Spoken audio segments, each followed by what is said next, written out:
Hello everyone. तो कैसे हैं आप सभी। आज की इस वीडियो में बात करने वाले हैं H1B वीजा की, जो कि एक बार फिर से सुर्खियों में है। पिछले साल भी सुर्खियों में रहा। अब ऐसा क्या हो गया है कि फिर से ये हेडलाइंस बन गया है। देखिए, आपको पता होगा कि जो H1B वीजा होता है ना, ये विदेशी कर्मचारियों के लिए होता है जो कि अपनी कंट्री को छोड़कर अमेरिका में जॉब करना चाहते हैं। तो इसके लिए उनको कुछ फीस देनी पड़ती थी, जो कि करीब पहले 2000 से 5000 डॉलर के बीच में होती थी। अगर मैं बोलूँ तो 1.9 लाख से लेकर 4.7 लाख के करीब ही होती थी। लेकिन जो है, अब एक नया प्रस्ताव जारी किया है अमेरिकी राष्ट्रपति डोनाल्ड डोनाल्ड ट्रंप की सरकार ने सोमवार के दिन। लगभग इसकी जो नई फीस है वो 98 लाख रुपीज है। सोचिए कि इतनी ज्यादा फीस एक वीजा के लिए। अब आपके लिए ये न्यूज क्यों जरूरी है। देखिए कि जो भारत है ना, वो सबसे ज्यादा अफेक्ट होने वाला है। क्यों? क्योंकि अगर मैं डेटा देखता हूँ कि सबसे ज्यादा इस वीजा के लिए अप्लाई करने वाले कौन है, तो वो भारतीय हैं। लगभग 100% लोगों में से जो H1B वीजा अप्लाई करते हैं, उसमें से 71% इंडियंस हैं और 12% चाइनीज लोग हैं। बाकी फिलीपींस, कनाडा एंड दक्षिण कोरिया एंड अन्य देश। ठीक है। तो सोचिए कि अगर ये फीस इतनी बढ़ जाती है तो कितने इंडियंस अफेक्ट हो। पिछले साल भी ये रूल आया था, बट वो पास नहीं हो पाया। उसकी भी अलग रीजन थे, उसके ऊपर डिस्कशन हम करने वाले हैं। तो बेसिकली 98 लाख वसूलने की बात यहाँ पर की जा रही है। और ये भी सर्कुलेशन है, न्यूज है कि भाई साल के एंड तक, मतलब 2026 के एंड तक ये लागू हो सकता है। देखिए, अगर मैं बात करूं, बेसिकली इसमें जो अधिकतर जो लोग शामिल करने वाले होते हैं वो आईटी और टेक प्रोफेशनल्स ही होते हैं। ठीक है, जो कि बाहर जॉब कर रहे होते हैं अपनी। तो कोर्ट ने बेसिकली जून में फीस को गैर कानूनी बता दिया था। पिछले साल ट्रंप ने एक अस्थायी आदेश के जरिए फीस लागू करी थी। आप देख भी सकते हो, ये इमेज आप देख रहे हैं पिछले साल की 19 सितंबर 2025। इसमें क्या है, H1B वीजा को लेकर बदलाव हुए थे और साइन ऑर्डर पास हो गया था, मतलब। ठीक है। तो क्या हुआ था कि भाई जो फेडरल कोर्ट है अमेरिका का, उसने उसने क्या करा भाई, इसे गैर कानूनी बताते हुए अमेरिका सरकार को फीस वसूलने से रोक दिया था। पास नहीं हुआ ये चीज। और अब बोस्टन की एक अपीलीय अदालत इस फैसले की समीक्षा कर रही है। वही वॉशिंगटन डीसी की एक दूसरी अदालत है, इस मामले में एक बड़े कारोबारी संगठन की याचिका पर फैसला देख रही है, इसी पर्टिकुलर चीज पर, है ना। अब जो ये नया प्रस्ताव लाया गया है 98 लाख फीस का ना, तो इसमें अमेरिकी होमलैंड सिक्योरिटी विभाग, जिसको हम DHS बोलते हैं, को फीस को स्थायी बनाने के लिए नियम बनाने के निर्देश दे दिए गए हैं।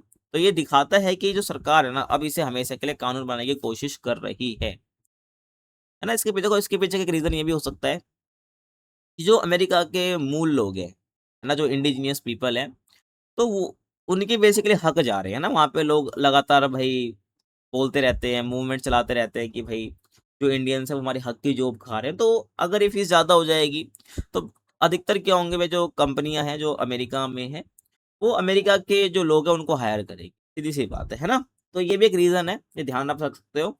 अब देखिए, आगे बात करूं, जब पिछले साल ये इंट्रोड्यूस हुआ था कि भाई फीस बढ़ेगी, तो अगर हम बात करें 25% से ज़्यादा क्या गिरावट देखने को मिली है आवेदनों के अंदर H1B में।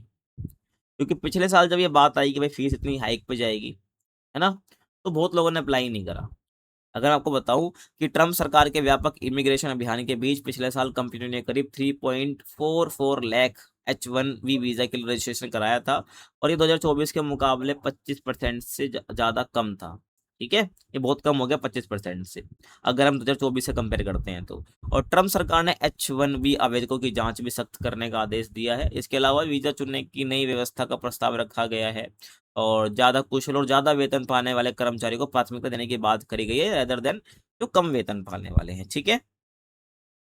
तो अगस्त की शुरुआत में जो DHS ने एक अलग नियम के तहत H1B वीजा कर्मचारियों के अमेरिका में रहने की अवधि बढ़ाने या दूसरे देशों में काम कर रहे कर्मचारियों को अमेरिका ट्रांसफर करने वाले आवेदनों पर $4500 तक की अतिरिक्त फीस का प्रस्ताव भी रखा था।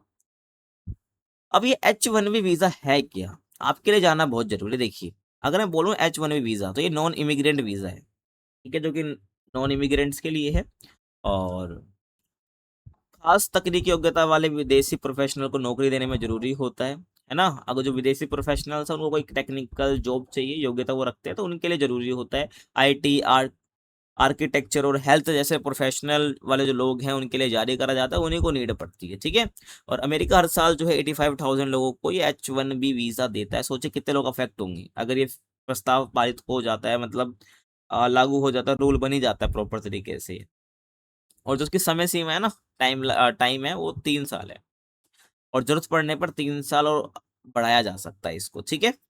अब जो है ना, जब ये प्रस्ताव रखा गया है, इसके बाद से यानी कि मान लो कि सोमवार को, मानना क्या, सोमवार को ही क्या है, ये प्रस्ताव बेसिकली डाल दिया गया भाई। अ, अब सजेशन मांगे गए हैं इससे, तो 30 दिन का टाइम है, तो 30 दिन तक जो नई फीस लगी है इस पर लोग अपनी राय दे सकेंगे। तो अमेरिकी होमलैंड जो सिक्योरिटी विभाग है उसने सोमवार को नया प्रस्ताव फेडरल रजिस्टर की वेबसाइट पर जारी कर दिया है। तो इससे क्या, इसे मंगलवार को औपचारिक रूप से प्रकाशित कर दिया जाएगा, और इसके बाद इस प्रस्ताव पर 30 दिन तक आम लोग, कंपनियां, दूसरे संगठन के अपने ओपिनियंस, राय दे सकेंगे, ठीक है।